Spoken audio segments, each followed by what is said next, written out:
All right. Peace and greetings. Wait for some. Thank you, buddy. Well, there's two of them there? Put the other one on the counter. The other one. All right. Thank you.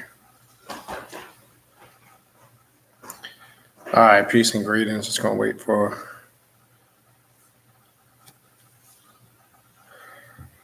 a few people to pile in. Just give me a minute.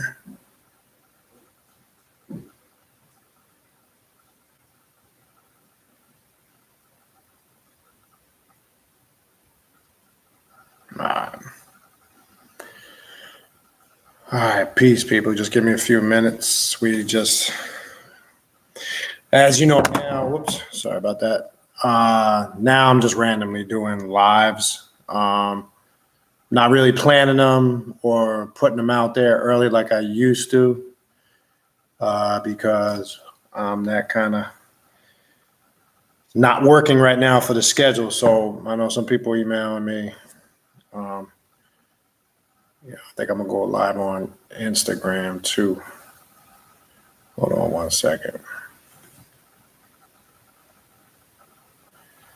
Hold on, let me grab this. I think we're gonna start doing this simultaneously. Yeah, I'm just randomly based on everything that's going on. I'm just kind of randomly doing them, but I think what I'm gonna try something new here is go live on Instagram at the same time. So bear with me one second.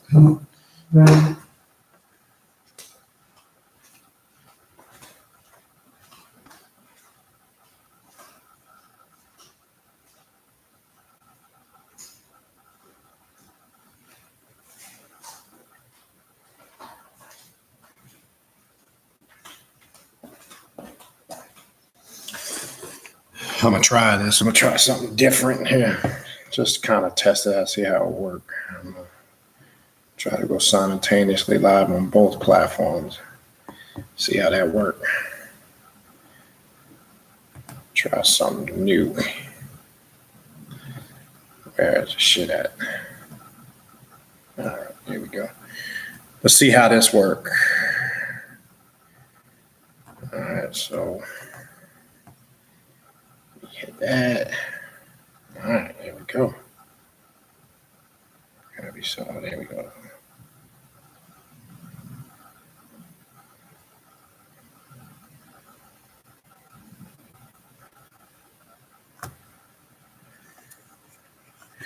All right, we are live on Instagram too. So we're gonna test this out, see how this works. Bear with me.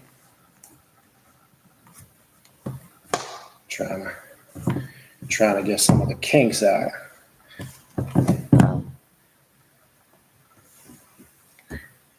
All right. Sons of bitches. Hold on. You know what? I'm gonna use something to prop this up to be better. All right. Bear with me.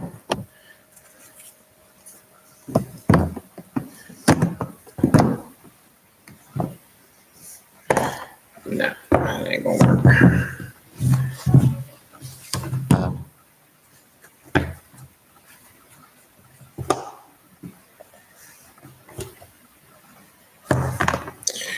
Oh man. Bear with me, people. I should have did this shit before I came on, right?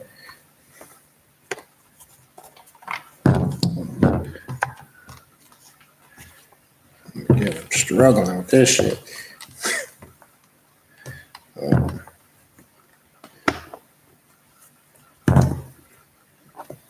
right, there we go.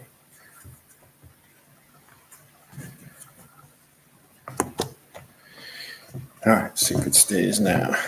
There we go. All right. Actually, let me see if I can prop it up higher. That probably will work better.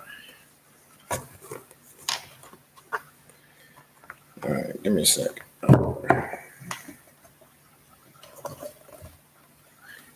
There we go. I think that's, nope, that's too high. All right, there we go. slide over here. So, all right. So we are live on 2 platforms. I'm going to try something new here. It's actually live on Instagram. We are live on Facebook. YouTube. As I said before, I'm not really planning any lives for the moment. I'm just kind of doing them randomly, just based on schedule and things that are going on. All right. So peace and greetings to everybody that's here. I'll just give another minute or two for people to pile in. Again, if you got any questions, I'm kind of going to be watching the Facebook chat. This is live on Instagram. You can come over to the Facebook page, Primordial Chaos, and you can ask questions here. Kind of just putting it on the Instagram to kind of let people on the Instagram page know that it's live. That's it. But if you got, if you got questions, come over to the Facebook page. I'm not going to really be watching the chat. It's just too much for me to watch both. So again, we are live also. If you're watching on Instagram, we are live also on YouTube. All right. Just a couple quick announcements, then we'll kind of get into, you see the topic, which I think is an important topic. And as I said, this year, we're going to start really focusing on some concrete sound work that produces results. As you see towards the end of the year, I was kind of talking about ridding yourself of constructed paradigms, shedding a lot of them. We always talk about shadow work, but we got to actually start now really pulling away the layers of the illusionary self and really start getting into some internal work to bring about change. And a lot of that's going to start with letting go of a lot of the things you've been accustomed to, releasing a lot of the things that you might think are productive and assisting you, but actually are holding you back. All right. So we're going to talk a little bit about that. We're going to get in depth. A lot of it starts with your thoughts. And that's kind of why I was going into that. But before I do that real quick, let me just run through the announcements. For those that are members on the Patreon page, Primordial Chaos Patreon page, which can be found at patreon.com/Baniti, Baniti. I had to change the date a day earlier. We will be doing a private live stream on the importance of ritual work. That's for Patreon members only. That will be Wednesday, January 8th at 7:30 p.m. If you are a $13 tier member and above, you will have access to that. As I've said before, this year, one of the goals is going into the new year, focusing on just getting a little more in depth and private. And that's why I had started the Patreon channel. It's a better way to kind of branch off and get a little bit more in depth on a more personal and private level. So for those who are members on the channel, you should have saw that change. I did post that earlier. So that was moved from the 9th to the 8th of January. 7:30 p.m. Eastern Standard Time, Patreon members only. We will be going in depth on the importance of ritual work, techniques. I will be showing you I will be suggesting to you different methodologies that you could play around with. Because in essence, that's what it's all about. What kind of ritual work are you doing? And is it productive? Is it the right ritual work? Or are you doing shit that you just like because you like it? So we want to make sure we're gearing our work towards our needs. And sometimes we're not doing that, unfortunately. We think we are, but we're not. All right, so so that's for the Patreon members only, January 8th, 7:30 p.m. For those that are members, look forward to seeing you there, and we'll be able to get into that in depth. The upcoming ritual, which I got to get the flyer out. I just haven't. I'll try to get that out today or tomorrow. I'll have the title and everything and what we're going to be doing for that. That's going to be on Friday, January 30th, 8 p.m. Eastern Standard Time. If you would like to attend that event, shoot me an email to request an invite. Look for that flyer. I'll post it on the Instagram. I'll post it on the Facebook. It'll be here on the YouTube. And those that are on the mailing list will automatically get that. All right. Journey of the Black Adept Conference number 3, which will be October 30th to November 1st, 2020. All right. Make plans for that. That's set in stone. That's going to be our next third annual conference. Looking forward to it. That's going to be Halloween weekend. Going to be some heightened spiritual, occult, dark energy, whatever you want to call it, that weekend. It's going to be good. It falls. It lands lovely for us here. So we're looking forward to that. And that's going to be October 30th to November 1st, 2020. If you need information on that, how it works, how to register, shoot me an email. You can start registering from now up until October. Last year went well as we promoted it earlier. We were able to get that information out. This way it gives people plenty of time in advance to plan to travel. Obviously you need time to tickets and things of that nature. Also, for those in the tri-state area, New York, New Jersey, Connecticut, and the surrounding areas, Friday, March 20th, we will be doing a working/ritual in Queens, New York. For anybody in the surrounding areas or anybody that would like to participate in general, you can shoot me an email, or I'm not sure if Brother Angel Figueroa is in here. You can contact Angel. He's kind of the secretary that handles that. You could shoot me an email and I'll forward the information over to him. That's going to be on Friday, March 20th, 7:30 p.m. Eastern Standard Time in Queens, New York. And that's going to be presented by the Black Flame 11 crew out of New York City, which consists of myself, some of the people that you see in here. And again, as I said before, that's a group that has decided to come together in that region specifically to do work. It's not a social club. We're not interested in, dialoguing. We're not, the whole nine. It's for people that really want to do work. Okay. All right. So that's going to be in March 20th in 2020. All right. Also, readings or consultations. If you'd like a spiritual reading, a spiritual consultation, or a yearly forecast reading, shoot me an email. Make sure you include the days and times you're available and the time zone you live in, and we'll set something up that works with your schedule, okay?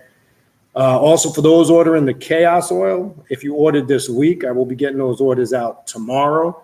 And as you see, I updated the advertisement. There was a little confusion with the shipping. I had some people, again, ordering multiple bottles, but only including shipping for one. That was my fault, but it's $20 per bottle. That includes the shipping. That's simple. I think that's an easier way to describe it.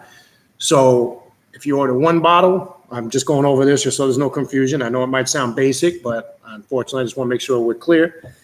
If it's one bottle, it's $20, two bottles, $40, etc. You get the point. Just so there's no confusion. All right. The way to order the Chaos Oil, just use the email in the description box and go to PayPal. Send it via PayPal using that email. In the PayPal payment, please include your email, name, and full mailing address. That's very important. And make sure it's clear. Double check it. Make sure there's no mistakes. And it usually takes about 7 to 10 days, depending on where you live. All right. And then the last thing, upcoming classes in January, begin January 25th, which will run about 7 to 8 weeks, January 25th to, I think, March 7th, if I'm not mistaken. If you would like information on those classes and how to sign up, shoot me an email, and I will get over the email to you that includes all the information for the upcoming online classes in January. All right, so I'm not going to be too long-winded with this, I hope. I said that last time, and I probably stayed on way too long. We'll try to keep this to about an hour max because, again, this was a random. All right, let me see who we got in here. Piece to Shooting Star, Blade of Astareth, Lenore Ari, Star-Lord, Anthony Footman. Well, I appreciate that, Anthony, that you have learned something, and that's the goal, that we all can learn from each other. All right, appreciate you, Ender Oversoul, Evolution in Disguise. Yes, Cyber Soul, we are on Instagram live now too, right on Prime. Or if you go to Primordial Chaos, this same feed is streaming as we speak right now on Instagram. And again, for those, whoever is, if there's anybody watching on Instagram live, If you have any questions, come over to the YouTube channel. I'm not going to be watching both chats. It's just, I ain't got the time for that. All right. Who else we got here? Tall and Thin 123. Yo, bro, I found your channel a little while back. I was researching stuff about the Ascetian Bible. Very deep book, right? Yes. If vampirism is one of your paths of interest, the Ascetian Bible kind of gets into a lot of deeper aspects of Hecker, what one would term Egyptian black magic. Vampirism, which I know this is not the topic for it, but vampirism is not what most people think it is. They have this corrupted concept of it based on a lot of the mainstream that's filtered in media. It is a very highly spiritual path. It is not for the weak-minded. It involves a lot of mental willpower and fortitude. That's the best way I can describe it. People think of, when they hear vampirism, that it's about drinking blood and biting necks, and that's the furthest thing from the truth. The Kemetic breakdown of it, when you study it via the Ascetian Bible, let's say, per se, deals with high levels of spirituality in the sense, remember, the absorption and the intaking of the blood. It's more of an exchange of energies. The blood is always termed or was symbolic through those vampiric currents, because the life is in the blood. Now, are there some vampiric paths that literally deal with blood drinking? Yes, but I don't deal with any of that stuff. Now, the Ascetian Bible and other vampiric grimoires address both. Father Sebastian is another good author to check out on vampirism, and they show you both sides of it. I, in no shape, form, or fashion, work with it in that aspect, but the absorption of energies is a high form of ritualistic and spiritual practice that is not for the faint-minded. When you're dealing with prana energy, astral traveling, and working with the astral realm, it's probably one of the most intense paths. But anyway, good book. We'll get into that some other time. Pamela McClain, Happy New Year to you too, and Happy New Year to everybody else. Hopefully I couldn't care how you approach the holidays, shit's irrelevant. I know I enjoyed the holidays. I hope everybody had a great Christmas, Happy New Year, and all that good stuff. As I've said before, it's one of my favorite times of the year. I actually just took down my outside Christmas decorations, and as I'm speaking today, we are deconstructing the inside, taking down the tree and all the stuff on the inside. To me, it's a great time of year, regardless of all the shit people talk about. I really couldn't care. I celebrate Christmas. There's a magical energy to it, not the religious aspect. There's science in it, but I just love the energy, the time of the year. Yes, I'm a cornball. I like Christmas music. Ostracize me. My brother-in-law, my sisters, and my wife will get on me because I can get them sick to death with Christmas carols. I love playing Christmas music, everything that's associated with it. So I hate to see this time of year go, but another holiday season, people, has come and gone, but before you know it, it'll be back. I know this year flew by, and I'm always able to gauge it because my two sons' birthdays are in late October, and it's like a pattern or a rhythm because my little guy's birthday is the 18th of October. My big son, he's the 26th. Halloween precedes that, and then before you know it, it's Thanksgiving, then Christmas, then New Year's. So it's like a whole seasonal time of year for the family, going in from October all the way to January. So I love the months of October to January. They're my most favorite time of the year. I know everybody loves the spring and the summer months. I do to an extent, but I like October to January. Give me October to January anytime. I'm good. All right, what else we got? Yeah, Blade of Astareth. It's funny you bring that up. We're going to be shooting a video this week, myself and two former members of the Temple of Set. I was a member of the Temple of Set from April of 2016 to mid to late June of 2019. I'll get a little bit into that now. In the video, myself and the other two members, they're ex-members too, they have resigned like myself. I'll explain briefly why. I'll show my credentials just so there's no confusion. I'll show my validation. I was raised to the second degree of adept.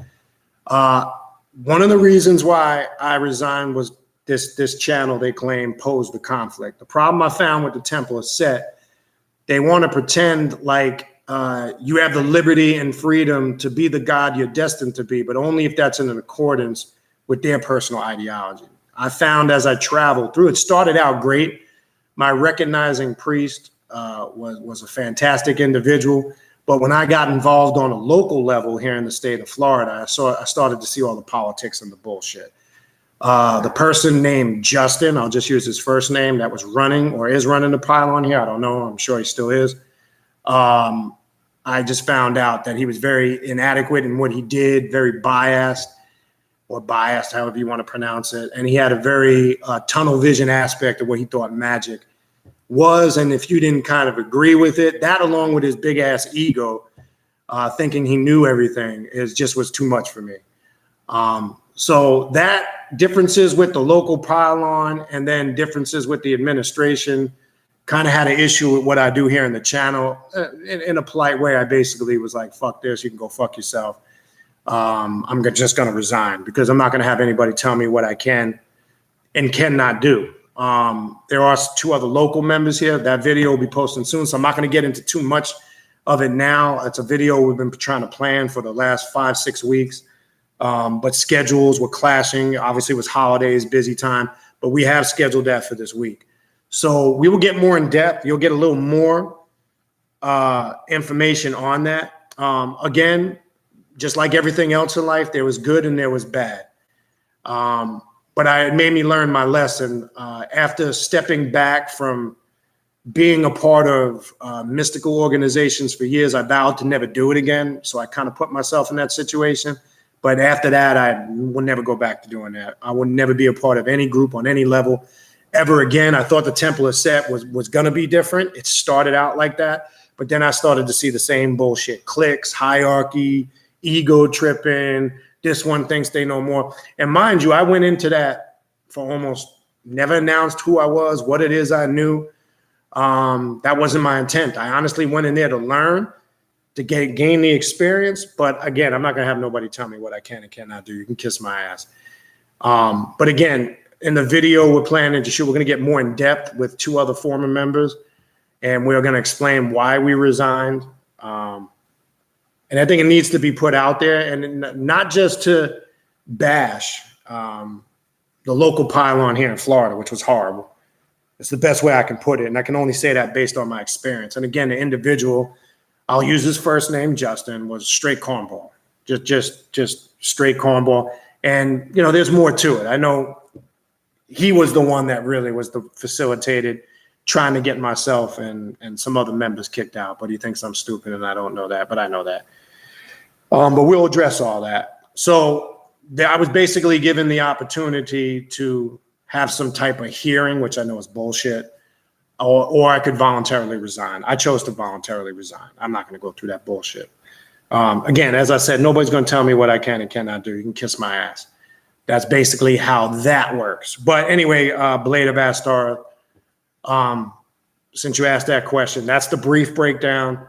Yes, I am a former member, and I resigned in June of 2019. We'll be going into depth. No, that's not going to be a live. That's a video we're going to have to record and upload. I'm not sure. Maybe it will be a live. I'm not sure.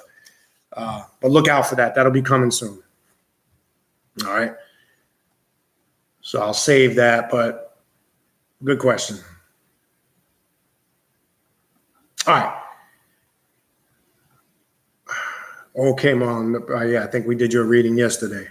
All right, so let me get, yeah, if I didn't mention, I should always keep forgetting that. I see Raven mention it.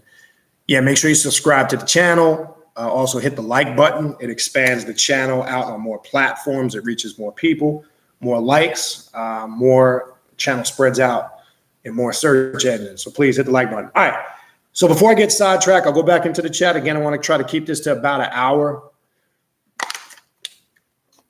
And then we will go from there. All right. And then I'll come back to the chat. You see the title of the video. You are your thoughts, lining up my mind, body, and heart. I was going through some of my Rosicrucian degrees and studies. And I was just doing some research, pulling from a couple areas. And I came across something in one of the digests that I thought I'd share because it was in line with some stuff I was researching about mental health, about your thoughts, all right? Diet is connected to it to a degree, and I've talked about that. What we need to understand, though, there's a saying, you are your thoughts, literally. How do your thoughts affect you on an emotional and a physical, and how does it affect your health? Well, this is important, and I don't think people understand the power that goes into thought, all right? It can affect your digestive system. It can, negative thoughts, when I say negative, I want to be careful when I say that so we're not going into Spookyville. When I say negative, improper thoughts that are chemically imbalanced or not in harmony or in sync with your digestive system, your endocrine glands, your immune system, your central nervous system, stressful and thoughts that are not productive for you can affect all that, which in turn, connected with diet, can also affect the power of your magic or the lack thereof, right? And again, a couple of weeks back, we did a video, myself and Raven, talking about the importance, going back to the basics, the importance of sound mind, sound body. But I'm kind of going to connect this so people get an understanding. The importance of thoughts is very, very critical in your ritualistic work, in your work on this path. So let's start now with some simple stuff. If you are just a person that's constantly negative, when I say negative, unproductive to yourself, you're bitching, you're complaining all the time, you're hateful and you're envious and you're jealous of people, you're combative 24/7, you want to be argumentative all the time, you complain about everything, it's too hot, it's too cold, you're always trying to blame something or somebody for your failures. I mean, you get the point. All of that way of thinking affects you on a multitude of levels. When we talk about the mind, the body, and the heart being aligned, the reason why I'm connecting the mind, the body, and the heart, remember, the ansata, or the heart chakra, is the emotional seat. That's where your power comes from. That's where all your emotions are drawn from. So what you are manifesting or conjuring up from that heart chakra is, in essence, and I've said this many times before in past videos, that is also critical in understanding when you're working your magic. That's where your power comes from. And when you're working with Kundalini or serpent energy, which most people may or may not know, one of the key points, there's a lot of ritualistic work where activating that Kundalini energy, it starts from activating it from the ansata, the heart chakra, working it down from the root, and then bringing it on back up. That's how we work with it in the draconian path, right? That's the correct way of drawing it out, bringing it back up, because your power, your thoughts, your intents, your emotions, all the root seed of that is in the heart chakra. So if you got all of those emotions and thoughts manifesting here and you're bringing it here, in turn, as it goes from the heart to the mind and facilitates out through the body, it starts to reciprocate in every aspect of your life. Then you'll find this is the person that's constantly getting sick all the time. Now, I'm not talking about the person that obviously has medical conditions or chronic illnesses, because that too, there's a connection to that. I ain't going to get too much into that now. But this is the person that's never really in sync on a multitude of levels. This is a person that fails. You know, it's also the person that starts out doing things, and sometimes it starts out good, but then it turns to shit because they haven't been able to tap into the power or the ability to discipline the subconscious mind, because they might be thinking one level of thoughts on the surface, but subconsciously they're thinking the whole other direction. So this starts to facilitate in our everyday life, in our work, in just our mundane tasks of raising our families, running a career, a business, working a job. This can also be clear explanations why you're drained and tired all the time. Because remember, thoughts carry energy. So the level or the type of thoughts you are manifesting and thinking can be draining, can be uplifting, or can just have overall detrimental effect on your health. All right. So we need to understand this. So this is why I said part of that process, step one, moving into the new year, is eliminating all these old constructs and paradigms. I know everybody wants to stay into this comfortable shit. That's why we're in the situation we're in. Look, and if you don't like what I'm about to say, I couldn't really give two shits, number one. Let's stress that. Number two, then this is not the path for you. What I do on this channel is not for you. And here's what I'm getting ready to say again, because I know some people, feathers got a little ruffled when I said it in the past. If you still need all that traditional religion and spirituality, then please just simply go find your way back into a system here. I'm not wasting my time and energy anymore trying to convince people of shit. I never did it from the get-go, and I won't do it at this point or any point moving forward. Part of the purpose of starting the Patreon channel was to branch off with more select people, per se, who have the time to be a little more serious about what this path is about. And what I teach and what I do, is it for everybody? Absolutely not. You're entitled to agree or disagree with it, but I'll be damned if I sit here and waste my time and energy trying to get combative over it. All right. So part of releasing and tapping into the core, creating that harmony between mind, body, and heart. Remember, it starts with your thoughts. What you think is what you start to manifest. You become your thoughts. What you start to think about all the time is what you manifest. Now, that works twofold, though, good and bad. Yeah, I know you hear all these people sit here and say, oh, you know, think positive and manifest. Easier said than done. It sounds good. It sounds like a simple 1-2 formula, but it's a little more complicated than it appears to be on the surface. All right? Because saying it is one thing, doing it is an entirely different thing. What's the hard part about doing it? Can you really, has that message been communicated to the subconscious mind? If, for an example, if you say, I'm going to set out to accomplish something, I have a task to accomplish, I have a project to complete in order to obtain a certain level of results and success, right? You set your goals, you got your timeline, you start to go out and start to carry out what it is you need to carry out to get done successfully. Now, if you're real with yourself, if you're the person, as you're in the process of it, doubt starts to creep in. Even though you got this plan laid out, you got the time frame, you got everything mapped out, everything's looking good on the surface and paper, but in here is not right, okay? In here is not right. Now you start saying, can I do this? Is it gonna get done? I'm not sure if I got enough resources to, I'm not sure if I can do it. I'm not sure if I'm gonna be able to get this finished. There's power in that, because once you start to put that out there, right, that carries energy. Thoughts carry energy. That energy can be taxing on you physically, emotionally, spiritually, to the point where we know basic science and medicine tells us stress affects our bodies on a multitude of levels. Just to the point, too, if you're a person, you know, we hear the term haters. If you're a person who spends time, I can guarantee you, if you're a person who spends time hating on motherfuckers all the time, you're just a hateful motherfucker, you jealous, and all you do is hate, I can guarantee you'll probably have a lot of ailments physically. You probably get sick all the time or consistently, along with the other issues that might be there. And this creates another spiral downward, which can create huge problems for you. Now, this all transitions, whether you're conscious of it or not, into your spiritual work.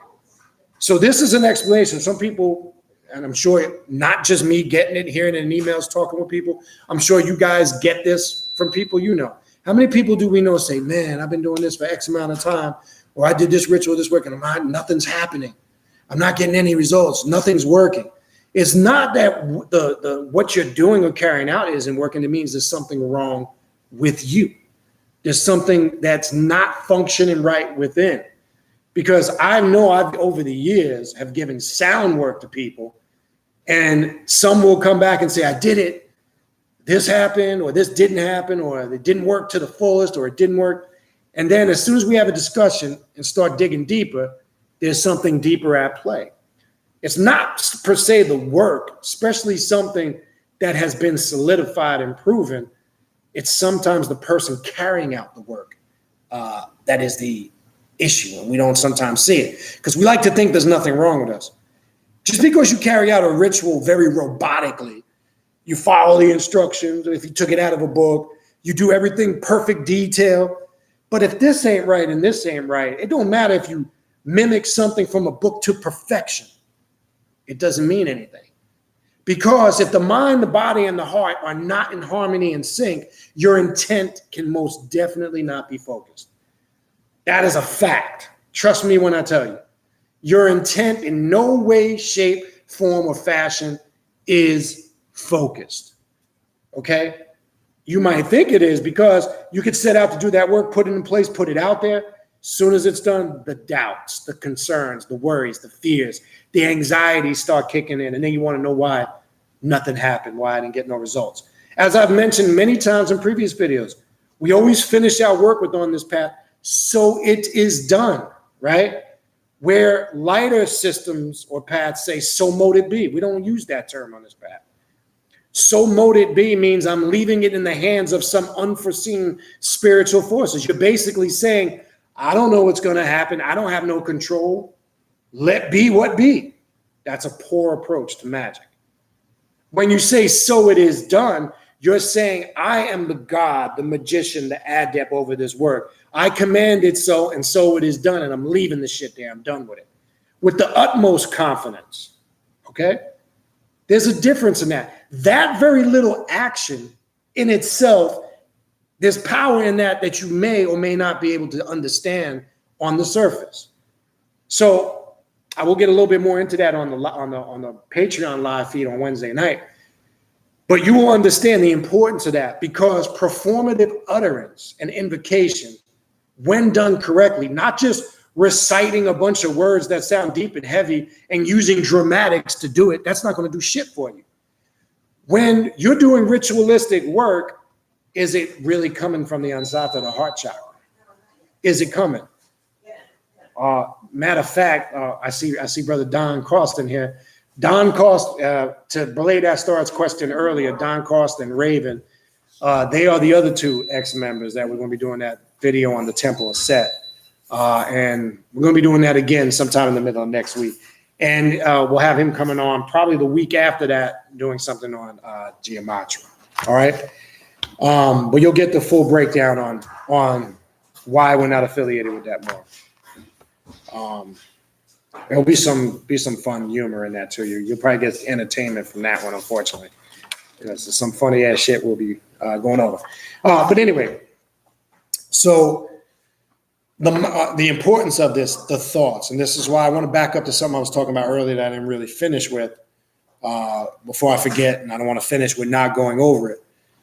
Ask yourself this, and I'm saying this from somebody that came up through all of those traditional systems.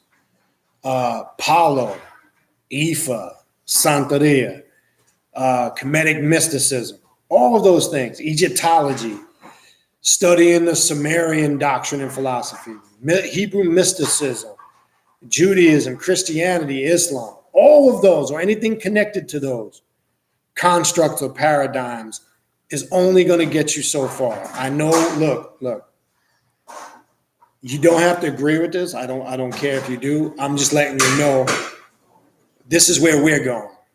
This channel, this is where we're going. We're leaving all that behind. And again, if it's not for you, it's not for you. Cool, it's not for you. That's okay. We're not dealing with any of that no more. Because I'm still seeing the issue where people are trying, as a security blanket and a crutch, they're trying to hold on to it. People still want to play voodoo and hoodoo and Santeria and Oshun and all that. And really, in essence, it's just another form of religion or an aspect of religion that creates the security and the comfort blanket. When you're working with the demons or the demonic realm, the Klipothic tree or the Klipothic shells, whatever you want to call it, when you're working with the Lucifer or Luciferian energy, that brings out the divine God or goddess in you, okay? That removes and eliminates any prior constructs, all right? Now, you could go into some of these previous paths and see the connection. So what I'm saying is we're not going to be working or dealing with any traditional aspect of this, okay? Because this is where people are comfortable. Okay, if my thing is show and prove your power and don't have any of that stuff connected to you, and let's see really how powerful you are. Take off all the eleques, take off all the comfort things that make you feel spiritual and deep. If you just stood there with just you, can you hold your own? Can you hold your weight? Can you hold an intelligent dialogue and conversation without referring to any of that stuff? Can you carry out ritualistic work by using your power exclusively? Okay.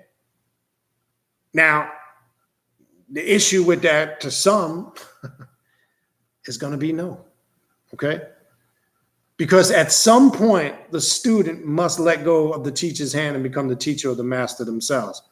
Not everybody can grasp that concept because they constantly stay in student mode. And again, I said it's not for everybody. And I get that. It's not. And I'm not expecting everybody to agree with that. And you're entitled to that. But as I said, I really couldn't care. I'm only concerned about the direction that we will be heading into for 2020. If it's not for you, it's just not for you. Okay. All right. So the last thing I want to finish, how much time we have here? I'm just a couple more key points and then I'll go through the chat. Again, I want to try to keep this to about an hour, hour and a half. And again, for those that email, yeah, I'm not really doing any, I know for a while, if you remember when I first came and started doing the channel, I just would randomly come on live. It was more convenient. As you know, for the last year or so, I was kind of planning them, posting them early. I just can't do that shit no more. So I will just be randomly coming on. I couldn't tell you when. It could be tomorrow, it could be next week, it could be 2 weeks from now. That's just kind of the way it's going to be moving forward. It gives me more freedom and time to focus on some other things. All right. So the last thing I want to focus on, not to negate because it is important, diet and exercise real quick. How is this connected to the mind, body, and heart being in harmony? Now, I want to reiterate something. We don't want to get fanatical. Diet is very common sense. All right. In certain circles, veganism and stuff like that can become a religion because people can get fanatical with it. One, as I said, basically before, you should know your blood type. Your blood type determines what type of diet you should be on. And it's different for it's different for A types, B types. There is not one particular diet for everybody on the planet, contrary to what somebody will try to sell you. That's bullshit. O positive and O negative people need much more high levels of protein. They're much more aggressive by nature. And a lot of these vegan diets are not geared towards people that have O type blood. I'm not going to get into all the specifics of that now. I've done shit on that in the past. But how does this affect the mind, body, and heart operating in harmony? Try to stay on the topic. All right. Well, if you're intaking a lot of processed sugars, synthetic foods, foods that have a lot of preservatives, a lot of white bleached sugar foods, processed foods. Look, in the real world, a lot of us I'm not saying don't eat any of it at all. I mean, if you can, that's great. But I don't think most people in the day and time in the world we live in, it's pretty difficult in this day and time. Stay away from it or eliminate as much of it from your diet as you can. Why? Because this definitely affects your spiritual work in addition to your emotional and physical health. It can affect the proper functioning of the brain if we're eating a lot of these processed and bad foods, and if we're not getting enough of exercise, fresh air, water, and sleep. And I'm just going to keep it basic. This is nothing even complicated. But again, as I've said in the last few months, I think we bypass the basics when we're trying to find answers to problems. And then when we go back and we look, we're not doing the basic things on a daily basis we need to do to be operating in harmony with mind, the body, and the heart. So are you, and again, I know everybody's schedule varies. I know everybody might have, look, time as an excuse can be used by everybody. It's just the day and time we live in. You just got to make it work. Managing time is magic in itself. So using I don't have the time is not an excuse. Do you exercise regularly? And I'm not talking about, when I say regularly, I'm not talking about that you need to be a fanatic in the gym 7 days a week, 3-4 hours a day. Are you exercising 3 to 4 times a week for about an hour to an hour and a half? Are you drinking enough of fresh water? Are you getting the right amount of sleep? The basics. Ask yourself that. You will find if you're not, and you start to correct something basic as that, you will see the overall awareness you start feeling, your overall health. You'll be more tuned in. You'll feel more vitalized and connected. And I guarantee it'll start to reflect in your spiritual and your ritualistic work. Okay? We need to cover those bases. Are we doing these things? Most of us are not. We're burning the candle at both ends. And I get it. And some people say, I'm on the grind. Look, I'm on the grind too. I'm up 4 a.m. most days for the work that I do. So you're talking to somebody that might be up from 4 a.m. in the morning, 4 days a week, till 11, 12 o'clock at night. So I know what burning the candle at both ends is. I know what it's like being on the grind 18 to 20 hours a day. But I've recently tried to adjust that and find a way to get a minimum of 6 hours sleep. And guess what? I feel a lot better. It is true. And one thing I found in research, and I posted a video on the Instagram page that I hope most people looked at a few weeks back.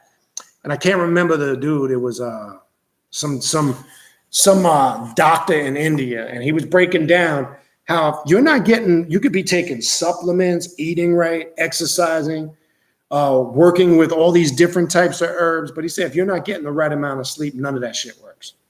Okay. And I found this to be true too, not just from reading it, but from experience and research. And I found out that I was not getting enough of sleep.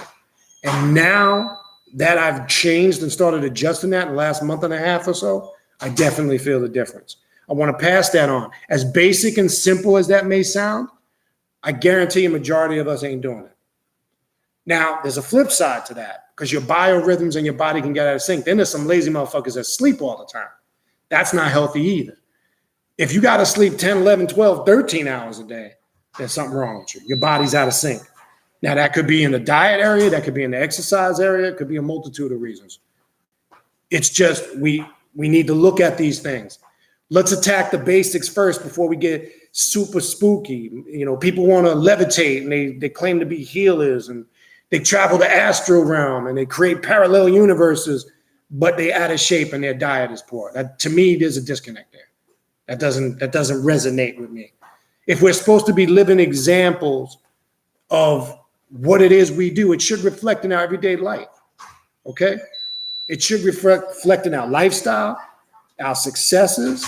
It should transition into all those things. That's what this path is about. Look, and again, nobody's perfect. So when I'm talking, in the area of health, I'm talking about overall consistency.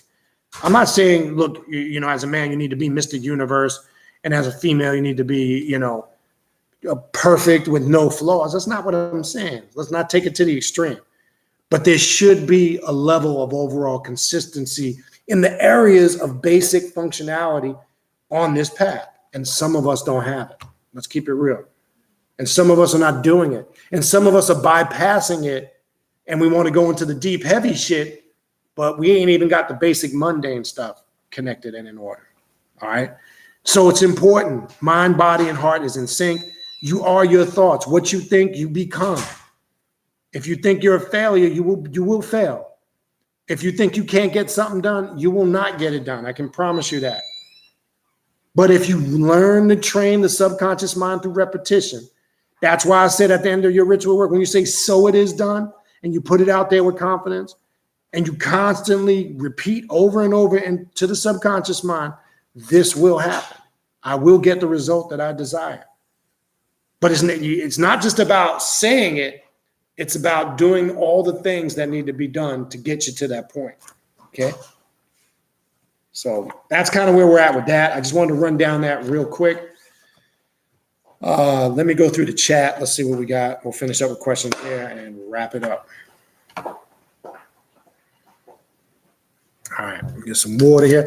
I'm going to go to the top and then work my way down, right?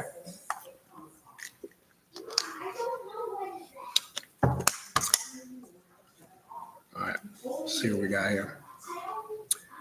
All right, peace and greetings to everybody, just to save time with that. Yes, Annie Otis, I did see you sign up for Patreon, and some of the personal work we'll be doing there will assist in that. We all have fears and weaknesses. on some form or level. I know most people or some would like to think they don't. That's their first weakness, thinking that they're perfect. Because if anybody was perfect, we wouldn't even be even here having these dialogues and discussions. So that's the first weakness the individual has, thinking that there's nothing wrong with them. And usually the people that think nothing is wrong with them are, you're going to find out, are the most fucked up people. They have more things out of whack than the average normal person. So you're in good company with that. Okay. Greetings to Lola. I don't know if it's Sine or Sign. Hopefully I didn't butcher that.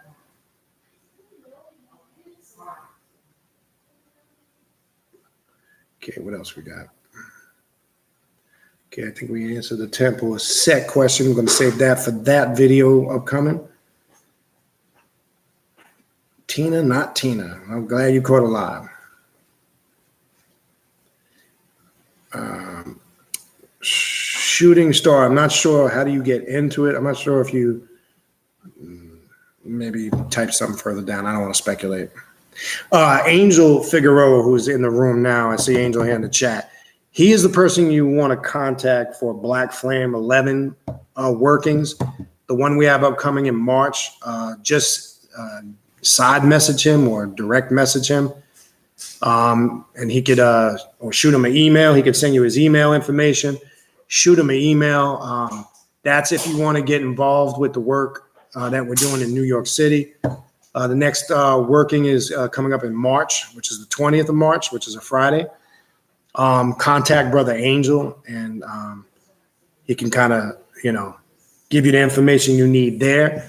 Because that work in New York is done and sponsored by the Black Flame 11 group, which I am a part of. And there are some in here, I believe. Also, there's a few of us in here right now. But again, it's a group that is about doing work. It's not a social club. And we're not interested in, people coming in with their egos and thinking they know everything, because that'll get your ass tossed real quick. But anyway, contact Brother Angel. He can give you more information on that. All right, what else we got? Starseed, yes. And again, not to stay in there too long, there are many pylons of the temple set. They don't have any stationary lodges. They kind of meet in different areas in different cities. There's no, it's not like a Masonic lodge where they have a stationary building, and there's reasons for that. I won't get into that tonight. But every major city has chapters. Well, not every. I'm not going to say every major city. That's not true. I know Atlanta, here in Florida, New York, I believe DC. I know up in the Northeast in the New England area, out west, California, overseas. Yeah, I mean, there's chapters. It's a very small group, even though it's very worldwide. There's only about a couple hundred members worldwide. But we're going to get into that in that feed. You'll understand why myself and the other two former members left and resigned. It's like every other group and organization. There's a lot of politics and bullshit that go along with it. If that's your thing, I'm past that. I'm not interested in being part of any group, organization. I'm not interested in being told what I can and cannot do. I couldn't care who likes it or doesn't. It's irrelevant to me. You find your lane, you get in where you fit in. I'm not with the follower mentality no more. I don't do that shit no more. I've given up a lot of that traditional shit years ago. I left it in the early 2000s. I don't fuck with it no more. If you're not there yet, you're entitled to that. But I'm done with it. I've made a conscious decision. I found out going out on my own and learning what I've learned on my own has gotten me much farther than being in all those traditional systems, because there's a hustle in that too. When you're in a lot of those traditional systems, you need to do this. You need to get initiated in that. You need to pay for this. You got to do this. It's never ending. It's constantly serving.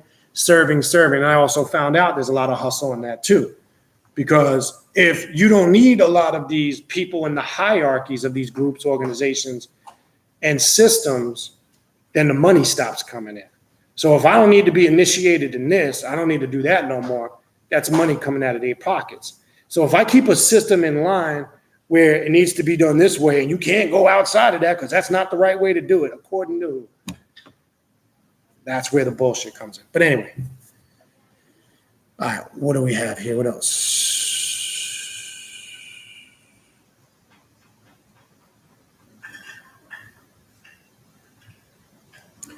So I mean that statement by Ritual Spirit actually speaks for itself. A few years ago, after I had a serious sickness, and afterwards I changed my diet significantly. I also cut out drugs and alcohol. It's not for everyone, but it has helped me a lot with my mental states. Point proven right there. True indeed.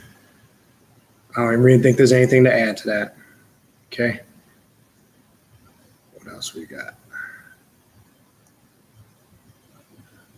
Missing moon.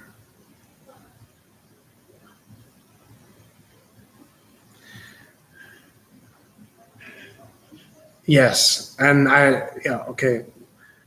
Another good comment by Mystic Moon. So what you were saying reminds me of that film Dark Song, where the guy performs a ritual. I haven't seen it, but this sounds interesting to me as I was reading it. And he slowly loses his mind and his body starts to die. After the ritual, it is important to move on it and not dwell upon the results. Correct. When I have manifested the best results is when I don't think about the outcome constantly. Correct. Because when you're saying so it is done, you're leaving it there. You're putting a finality on it. When you go back, revisit it and rehash it. And what I mean by that is if you start, did I do this right? I'm not sure if that one, should I have done this? Maybe this didn't do it. That destroys or eliminates all the power of the work. And though I haven't seen the movie, I could see the concept behind what you're saying.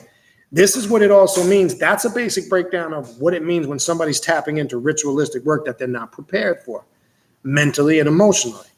Because once the mental disharmony kicks in and the emotional disharmony, that can transition into the physical and create all types of illnesses, sickness, diseases, disconnections between the spiritual and the physical, which can sometimes, in worst case scenarios, breed mental insanity and mental disorders, bipolarism, depression. The list goes on and on and on and on. This is why it's important we do our due diligence. And this is why I keep stressing lately, are we doing the basics? You know, just because you like something doesn't mean at the moment it could not be the right thing or the productive thing for you to do at the current moment in your life. It don't mean later on. So we don't want to just be jumping into shit because we like it. It sounds good. We got to make sure we're prepared to jump into it. We got to make sure we've given ourselves the information, the knowledge, and the awareness that we do it correctly for self, not for anybody else. But if you're dealing with a lot of traumas and issues and you go jump into some dark sorcery, that might mess you up more emotionally and psychologically, because you might be dealing with personal family issues, traumas, physical and mental abuse. You might be dealing with social anxieties, depression. I don't think that would be great to go jump into some intense dark sorcery working and you're in that state of mind, right? This is the importance of making sure. Now, again, it doesn't mean nobody's life is ever going to be 100% perfect. It doesn't fucking exist. But you should have an overall consistency in all those areas. I want to make that clear because there's no such thing.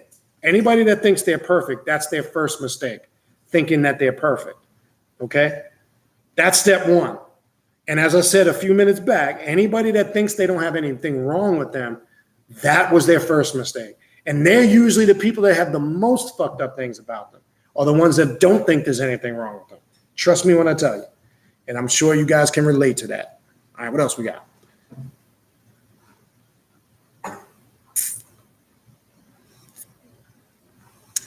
Mystic Moons, Obia. Obia, now here's the funny thing about Obia. I did a couple videos on Obia last year.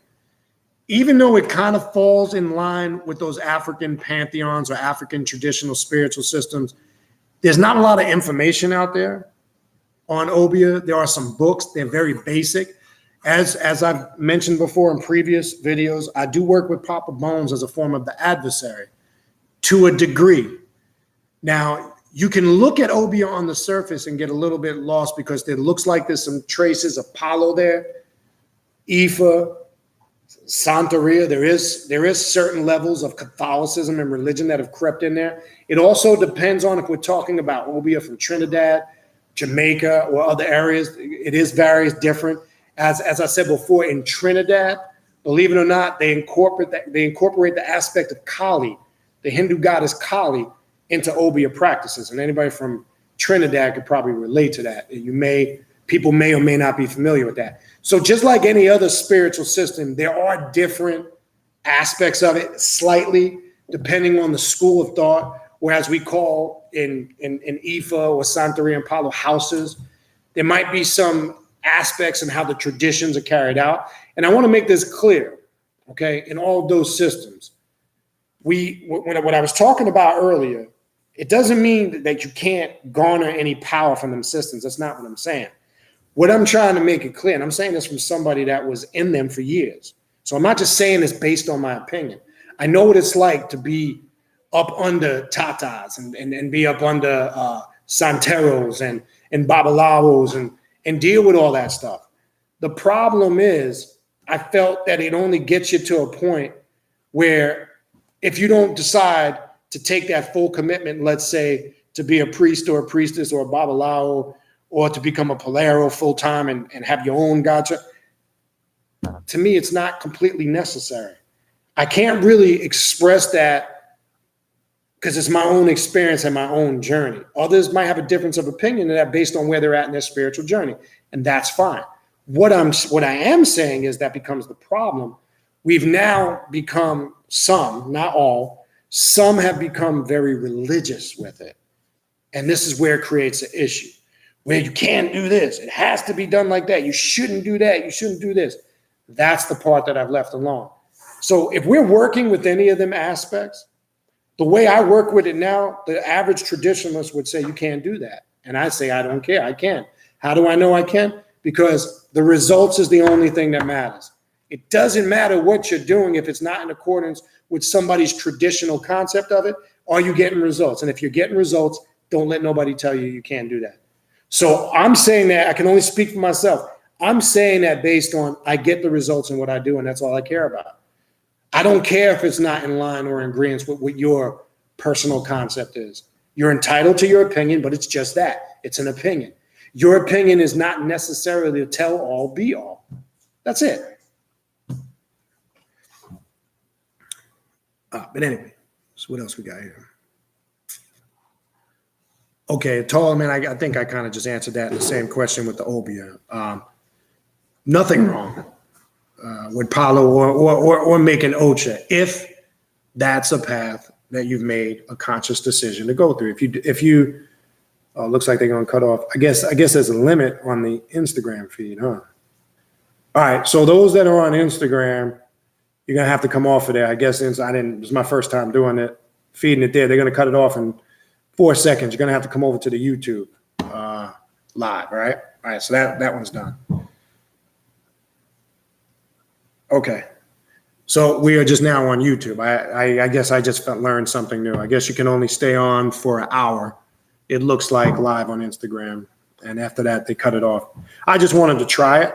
Hold on, let me share it to the story.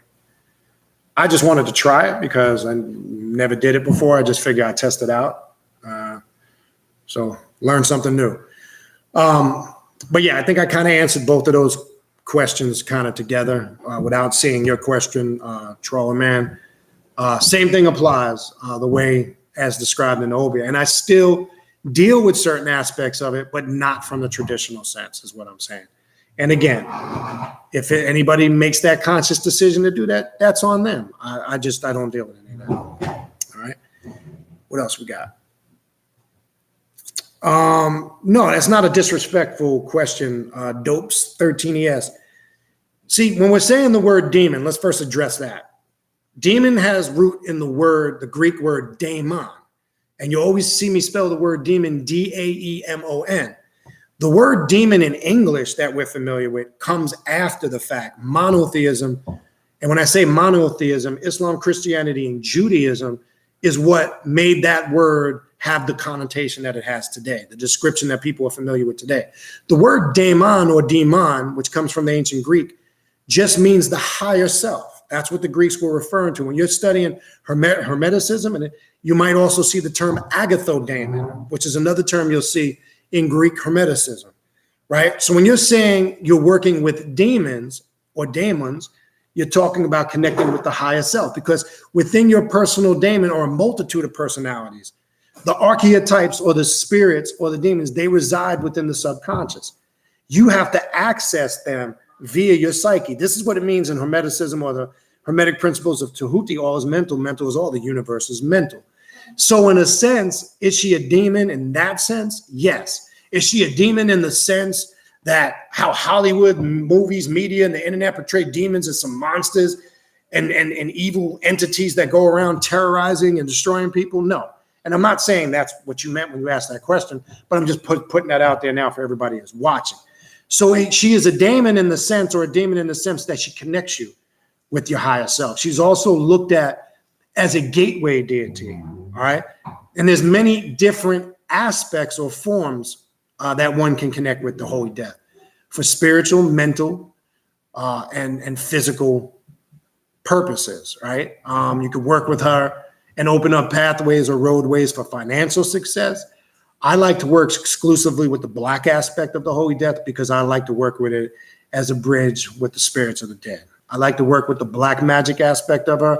Again, I don't really deal with any of that traditional stuff, how you might see it worked today in modern day Mexico, and how it's been incorporated in Catholicism. And as I said, if you do the research, the origin, understand the origin of the Holy Death comes from the Aztec goddess of the underworld. That's the origin of it. And a lot of the indigenous Aztec people are actually offended of how it's used today in modern day Mexico and how it's gotten fused with Catholicism, because that's its real origins. So anybody and I've done several videos on this, go back in the archives, not to stay on it too long. I even went in depth in some of those videos about the indigenous origins of the Holy Death. We need to understand that first. We need to understand what most people know of the Holy Death on the surface, or La Santísima Muerte, is the more modern, watered down religious aspect of it. Make sure we understand the point of origin and where it came from. It predates, Catholicism and how all that's gotten infused. And it was no different with the Orisi. When we're looking at Santeria, we're seeing a conglomeration of Catholicism mixed with African spirituality. And my question that I posed for years, other than the only answer I get, it's just the tradition. You got to remember, the synchronization of the Orisi behind Catholic icons was done in a time of slavery. When the Portuguese slave masters kept the African slaves in slavery, they used to use the Catholic icons as a disguise to worship their African gods. Well, that was appropriate for times of slavery. We're not in captivity no more. We don't need to use that stuff no more. That's just my opinion. But people want to still hold on to tradition, and that's fine if that's your choice. My thing is, why in some circles are we disguising something that was clearly African? And there's a lot of racism I've seen in many different houses. I'm going to keep it real. Why are we pretending like these are not African gods and deities? Why are we trying to, water them down and mix them in? To me, they lose their power when you're mixing them with something that doesn't really have its point of origin in, only because there was a period of time where they were synchronized and there was a justifiable reason at that time. Makes complete sense. But why are we still doing it in 2020? The only answer I've gotten, it's tradition. And some will say, well, I've been doing it this way for so long, it works. I got no problem with that. Power to you. But don't get upset with me when I say I don't care to use it that way anymore. I don't need to, and I still get the same results and possibly maybe better results than you might get. And then we just leave it there. That's all I'm saying. So if that's the route you decide to go, power to you. All I'm saying is just don't get upset with other people that may not be going that route. That's it. It's that simple. All right. All right. Dopes, yeah. So Dopes 13 ES. There's a good book. Man, I can't think of her name. Santa Muerte. I know somebody in here knows. I'm drawing a blank on her name. Oh man, to me, it's the best book out there. I might have to go grab it. Conjurman Ali has a real good book on the Holy Death. Let me see. Let me go grab that book because it's going to drive me crazy if I don't. Awesome. Come on, son. Yeah, actually, let's take it.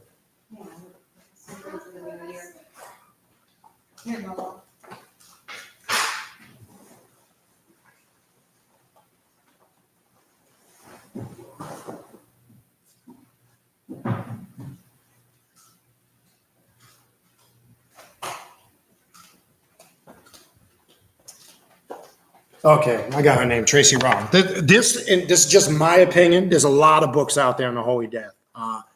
I would, to me, in my opinion, in all the books I've read on the Holy Death, Conjure Man Ali, which is probably going to be hard to get. Last time I checked, people were hitting me up. I don't even think it's in print, or they're trying to get it back and reprint.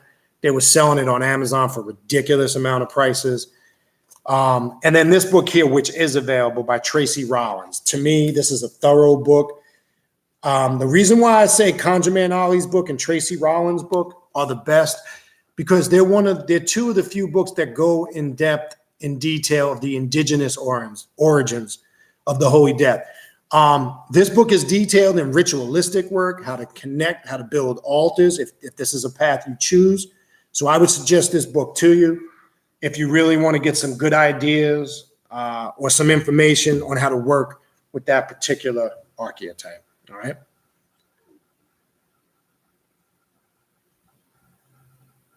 No, Keon, I know you typed this in earlier, but I think, again, I just answered that. It doesn't matter how you get results. To me, it's irrelevant. So if you're working with voodoo, if you're working with hoodoo, which, again, I'm just saying I'm moving away from all that stuff.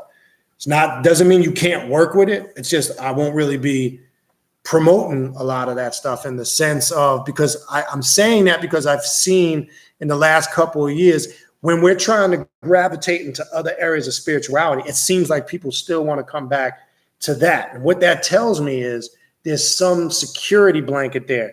There's some insecurities that people are masking by latching on to that because it creates some type of comfort. And that's fine if that's the route you're choosing to go. But this path is about releasing all the veils or the illusionary you and really testing your limits. And part of that is trying something new or going a whole different route that you're not accustomed to. Because at one time you weren't accustomed to those paths. It was introduced to you. But why is it some people are having a hard time? And it's not just voodoo, and it could be. I've seen a lot of people come over to this path that study, Egyptology, and they're bringing some of those ideologies over here. I'm saying all that to say, because if you're working real black magic, when you start working with the subjective realm, all of that has to be tossed to the side. When you're working greater black magic, your personal ideologies, some levels of what one would consider personal morals. We're not talking about everyday common sense morals like respect your elders, be respectful. I'm not talking about those morals, but what you think is morality, that's tested when you're working greater black magic. Okay? Traditional systems out the window, doesn't exist if you're really working a high path of greater black magic. It's irrelevant. Now, you only understand the realization of that as you're going through these systems and doing the work. But when you keep coming back to a construct, an established construct that you've latched onto and become comfortable with, it will prevent you from evolving or becoming, that best magician, adept, or god or goddess that you can be. Now, I could say that a million times, a million different ways, but the only way each individual will grasp it is by their own experiences. So I'm not going to, it is what it is. Peace, Brother Jack, Jay Jizzle.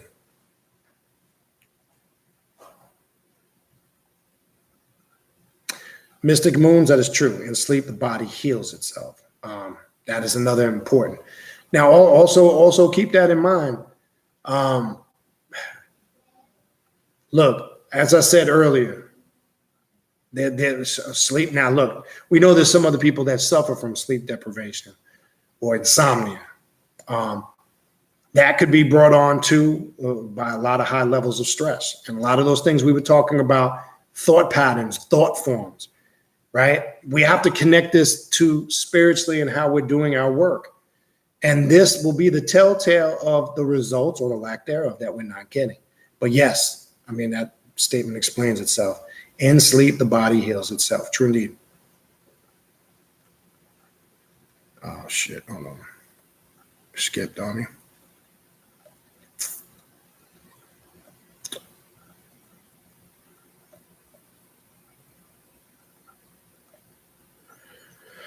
Hold on. Lost my spot. Okay, here we go. I got it back.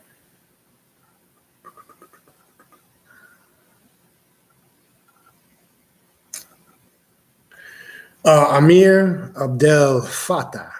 Amir Abdel Fattah.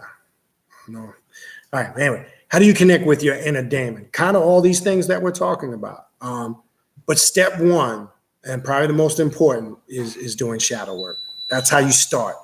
You must tap into who you really are. It starts, shadow work is about removing the illusionary self. Now who you think you are, now who you try to present yourself to others. And this is, most people live their life a lie doing those things. They're trying to portray a certain image, how they want people to see them. They're not dealing with their real selves. They're not addressing not their strengths. What we know is our strengths. That's a beautiful thing. We continue to enhance them on this path. But this path in shadow work is about addressing, turning your weaknesses into strengths. So that's the best place to start. But really, it's a combination of all these things we are talking about. And by doing that, it incites the awareness of connecting, because it's always there. You're not trying to tap into something somewhere. You're just trying to activate a portion of your psyche that taps you into that awareness. And by all the things we're discussing tonight, these are the many different methods and steps one can take. All right. All right, what else we got? Jesse Diaz, Kevin and Lily, but it's always a pleasure to have your insight. Thank you so much, brother. Personally, I fall in love with the phrase, I think, therefore I am. Power to you, and welcome, Jesse. All right, what else we got? Amelia Gallardo, just wanted to say I love your straightforward explanation, starting with the basics, great advice. Happy 2020. Same to you. Yeah, and I see Damien's putting in some good feedback on Holy Death. Guys, maybe go back in the chat and check that out. I saw he mentioned up there early, he works with us as far as the death current, and that's pretty much, I mean, she's many things, but that is a powerful aspect. But again, this book will tap into all those different areas. I would highly recommend this book by Tracy Rowan, Santa Muerte. Excellent book. It gets into all the various aspects and different ways to work. What was that? Various aspects. I said aspects. My wife's over here dogging my English. She's wise ass. We always have this little sarcastic thing we do. All right, what else? All right, Lola am I saying your last name right? Is it Sine? Is it Sine? Is it Scene? You live in West Harlem, New York City. Tune into the Black Frame Working Land. At least maybe we can connect up in some form of fashion. Yeah, hit Brother Angel up. I know you probably typed this in earlier. You might have already heard that. If you want to get in, we're having our next call in a couple of weeks, matter of fact, or next week. I got to actually get that formulated. Link up with Brother Angel Figueroa. Direct message him. He can send you the email. And if you're interested, you can come link in with that and see if it's a fit for you. All right. I agree. Look, rules are needed in the beginning in certain systems. Don't get me wrong. If you're brand new on the path, we do need this. Even when we're advanced practitioners on the path, but we need to set our own rules. We need to create our own boundaries when we're more experienced practitioners. Now, for the beginning neophyte or somebody just on the path, yeah, I definitely can see, yeah, elders are definitely needed, guides and teachers, and we always, can use guides or teachers, and that's fine. I don't care if you're a newbie, an advanced practitioner, but you should be able to stand on your own too at some point, is what I'm saying. Now, again, if you're fresh out the gate, no problem. I do think you might need a little more rules and limitations till you get more fluid and more experience. But as I said earlier, there comes a point in time where the student must let go of the master's hand and become the master themselves. At what point are you going to do that in your journey? Now, if you're walking a path for 20, 25 years and you're still in a student mindset, then you're never going to be a master. You will always be a follower and a student. And there's nothing wrong with that if that's the path you decided. But I know I decided years ago I want to become the master of my own destiny. I don't want to be up under anything or anybody. And I definitely ain't going to have anybody tell me what I can and cannot do. And I will learn by my mistakes and my successes and my failures. I will learn from them. That's what makes you a master. You must fall. And I fell on my face plenty of times. I failed plenty of times. But I've learned from those failures some positive lessons. What appeared negative on the surface wind up being life-changing moments and experiences. Because how do you think others became masters? They had to fuck up too. So if you're trying to be a student and a follower because you don't want to fuck up and make no mistakes, and you just think by staying up under somebody that's going to get you the ticket to the promised land, you're fooling yourself. You'll never become the master. You'll always be the follower and the student. That's the point.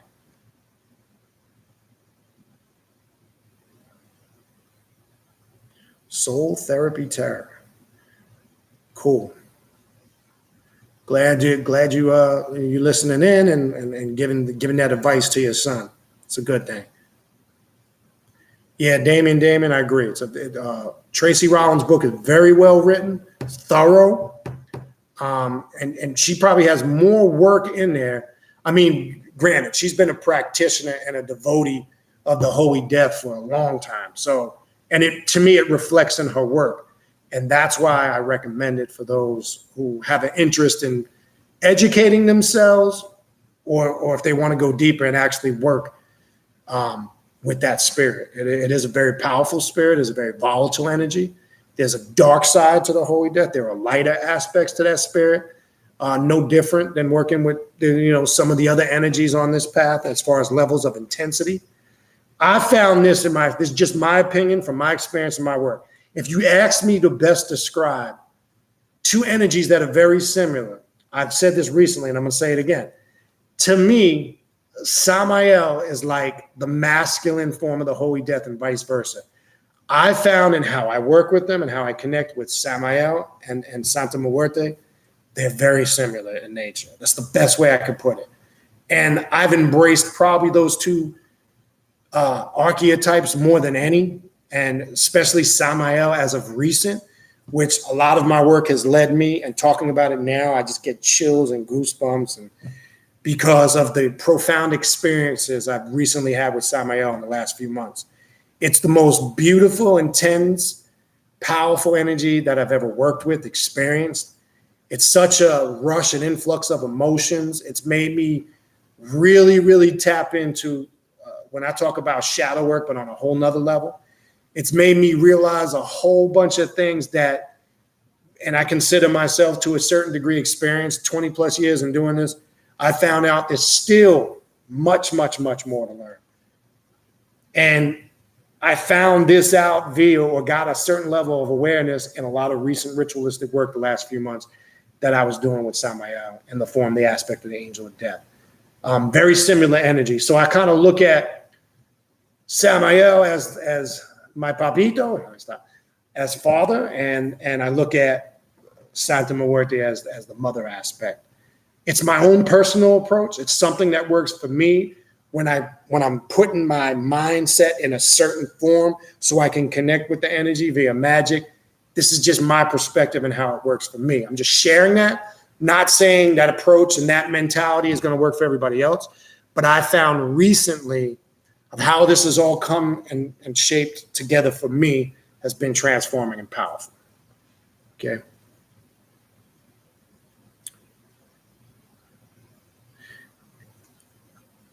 And that's true. And when we were talking about earlier about Sperl and Lily, it's counterintention and shows you have no faith in what you're attempting to create. And it's, baby, yes, all these things that we're talking about, we need to understand the do's and the don'ts of why we're succeeding or we're failing at these things. All of these things. You take from it what you can and simulate it where you can get out of it what you need to get out of it. But in a nutshell, we must have the utmost confidence in the work that we're doing. Because if the mind, the body, and heart are not in harmony, I don't care what it is you do, it's not going to work. I don't care if you carried it out perfect to the letter, to the T. If the mind isn't in sync with the heart, because when the mind and the heart are in sync, the body's automatically going to follow. But the mind is what formulates it. The heart is what manifests the energy to bring it into fruition, and the body carries it out. So what you think and what you feel is what's going to manifest via the body. This is just common sense. If you're angry, bitter, and feeling shitty all the time, guess how you're going to feel and how you're going to appear physically. Shitty, disgruntled, out of shape, miserable, and all the other things that come along with it.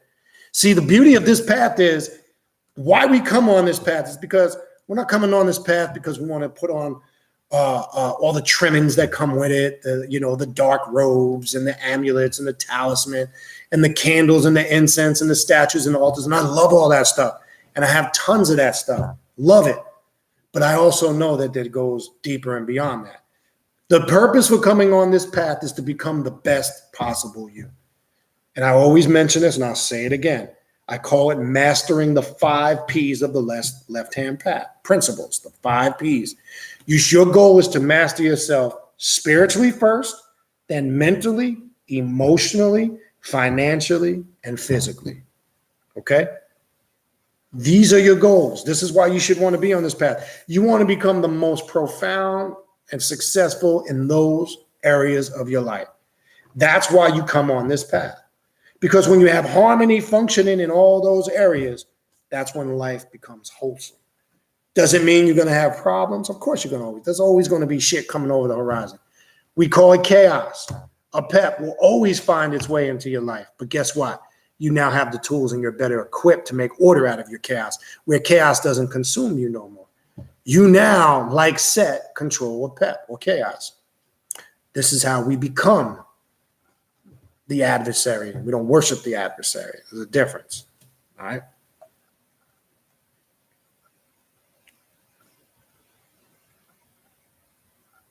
Good point by Anthony Footman. I noticed ever since I started to have control of my emotions, my fear of death started to dissipate. So I agree. We are our thoughts. Also, my manifestations started to fruition expeditiously.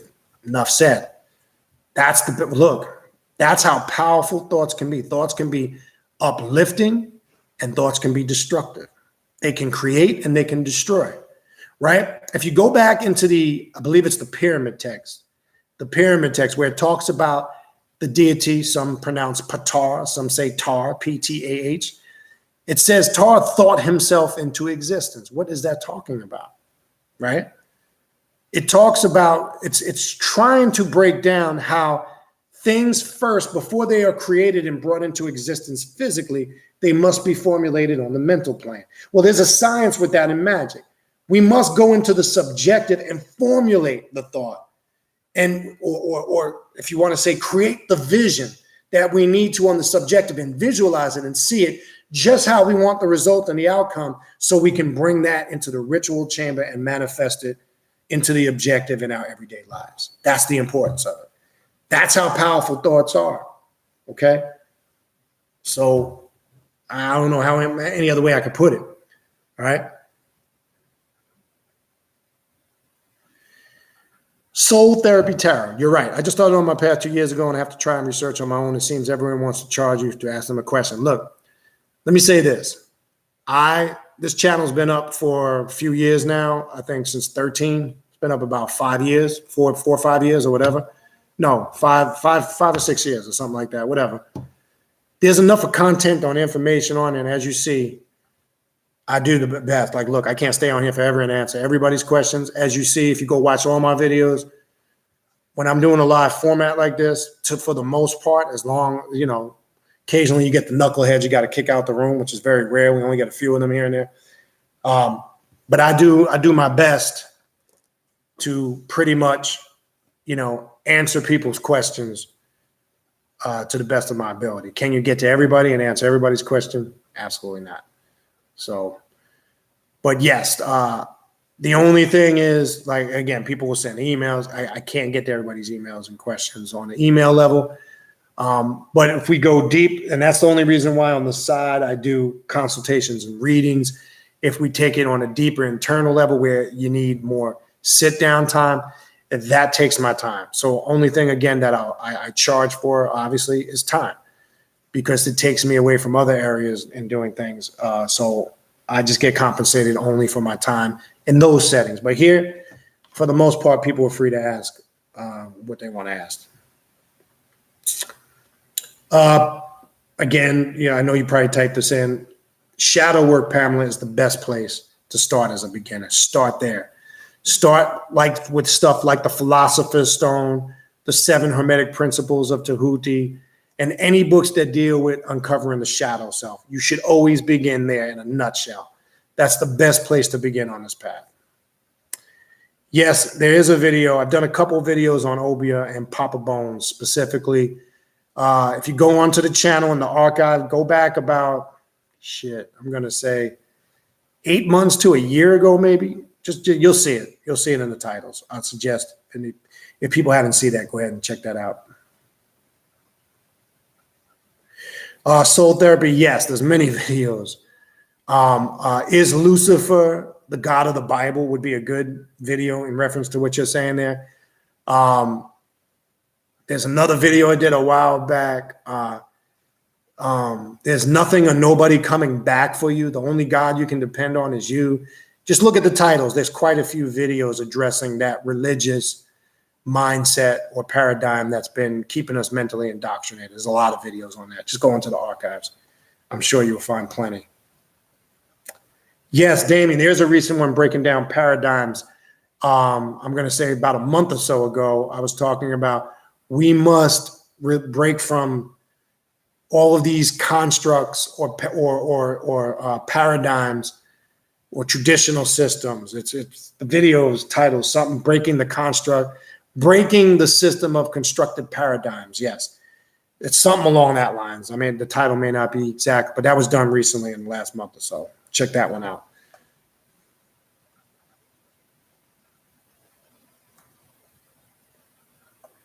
Des, I think, Des, if I'm correct, I think you're saying Lilith. I know you typed in Lily. I want to make sure we're correct. Maybe that was a typo. I think you're talking about with Lilith. I'm not sure.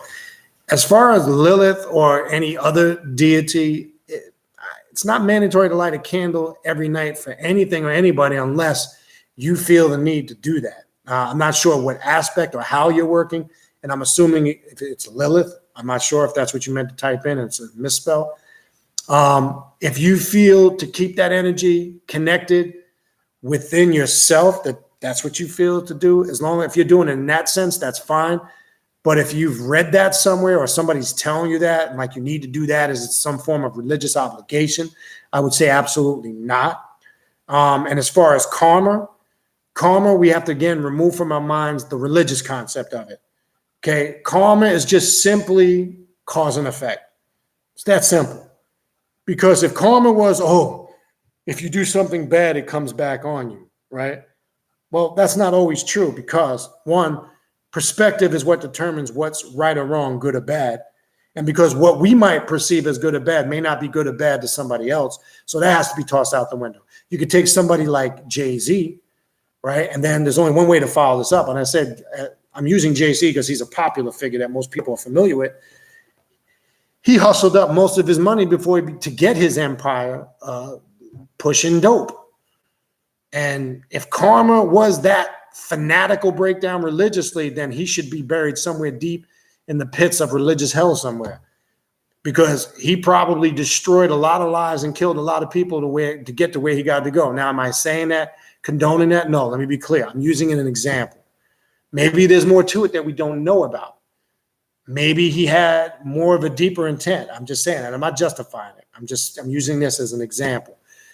There's a religious aspect of karma, and then there's the factual scientific breakdown of karma, which is cause and effect. Because if it was just about that, then he should have been dead a long time ago. Because obviously whatever he's done, it's brought, and don't get religious and say, he made a pact with the devil, because I don't believe in that bullshit. And all that religious ideology saying, he's part of the Illuminati. Save that nonsense. Because anybody that makes stupid ass statements like that, how do you know that? And if you're not a member of the Illuminati, you definitely don't know that. That means you saw the shit somewhere on YouTube, you read it in some conspiracy theory book. Because anybody that makes a statement that says Jay-Z or Beyonce or any other entertainers in the Illuminati, and they're not a member or they don't have any inside connection to it, then you're tapping into conspiracy theories. Trust me when I tell you they're not in the Illuminati. And the Illuminati isn't what most people think it is anyway. But karma is just cause and effect, okay? When you make a conscious decision to do something, there's always going to be an effect to it. That don't necessarily mean the effect is always going to be, if you did something detrimental, it doesn't always come back the same way, or it comes back twofold. Comes back, you get repaid for it, may not come back in the same. It's all fucking religion. Cause and effect. Simple way to explain it. That's it. All right, I'm gonna wrap this up soon. I gotta get out of here. All right, what else we got? Okay, Lilith, so you confirm that down here, yes. Yes, Mystic Moons. That's my whole point of saying what I've been saying lately. Many have a codependence on these deities, ancestors, and spirits because they don't understand the personalities and characteristics of these archetypes and deities reside within them. So when you're connecting with the archetype, you're accessing that, whatever that archetype represents. Or when you feel drawn to an archetype, your personal daemon or your spirit guide is trying to tell you that area of your life is lacking. So when you're attracted to a deity, whatever that deity represents, that's the area in your life you should be looking at. What's connected. If it's Tahuti, you need to increase your wisdom and your intellect. If it's Kali, you probably got a lot of emotional baggage you need to strip away. Because everybody likes to look at Kali like, oh, she's a sex goddess, this and that, and Bama Marga and Tantra and all that. No. If you're attracted to Kali, you probably got some serious shit going on in your life. You just ain't looking at it right. So that dependency should come from within, not from without. That's the difference. And I agree with you. All right. I don't think I'm going to be able to get through everything because I do got to get to getting. All right, people. I don't think I'm going to be able to get to everything. I'm sorry. I'm running out of time.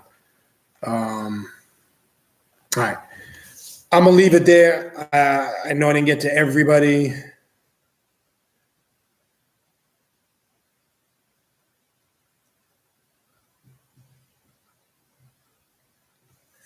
Apologize if I couldn't get to everybody for the sake of time. I have some other stuff I got to get to.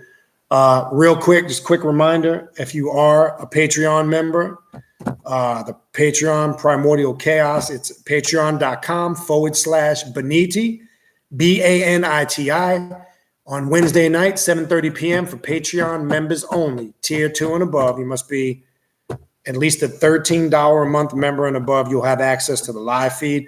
I plan on doing one private class on there and try to do it monthly and some other things we're going to be doing on there.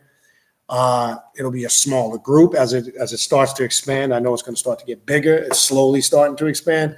But I think this will be good where it'll be a more serious platform and I'll be able to talk on a personal level because none of it will be publicized on an open platform like this. It'll stay, as we say, in the chamber, as we like to say in the occult ritual world. What we discuss on the Patreon platform in the private live feeds will stay there. Okay. If you need to contact me for a reading, a consultation, or a yearly forecast reading, shoot me an email with your location, time zone, and days and times you're available. Upcoming ritual, January 31st. If you're interested in that, shoot me an email. Add it to the Black Conference, which will be October 30th to November 1st here in Fort Lauderdale. Black Flame 11 working, which is going to take place in Queens, New York on March 20th. Contact Angel Figueroa for information on that. If you need to find out what that's all about. Upcoming online classes, which will begin January 25th, which will run 6 to 8 weeks, 7 to 8 weeks roughly, depending on how we get through the material. If you would like information on the classes, shoot me an email. I will send you over all the information on how to sign up for those online classes. Chaos Oil, if you need to order a bottle of the Chaos Oil, check it out. Appreciate all the positive feedback. It's $20 per bottle. That covers the shipping and handling. You simply send your payment via PayPal to the email in the description box, which is, let me type it in, khnum19gmail.com, which is the contact email. And use this email for the PayPal to order the Chaos Oil. Include in that email your email address. And, sorry, no 92. Let me fix that. That's wrong. Disregard that first one. That's incorrect. It's the second one, people. Let me see if I can take that one out of there so this doesn't remove. There we go. Took that out of there. Why did that not come out? What did I do? All right. Anyway, it's the second email. Disregard the first one. Okay. Use that email, send a PayPal. Make sure you include your name, full mailing address, and your email information. Okay? All right. Other than that, that's all I got for you. I have no clue when I'll be coming back on. Could be tomorrow, could be next week, could be 2 weeks from now. As I said before, I'm just kind of doing live feeds moving forward whenever I just get the urge to, or whenever I feel. I'm not going to really be planning them no more, putting them out there early, because it's been difficult to kind of stay to that schedule based on everything that's going on. All right, I appreciate everybody's time. Enjoy the rest of your weekend, and we will talk soon. All right, peace out.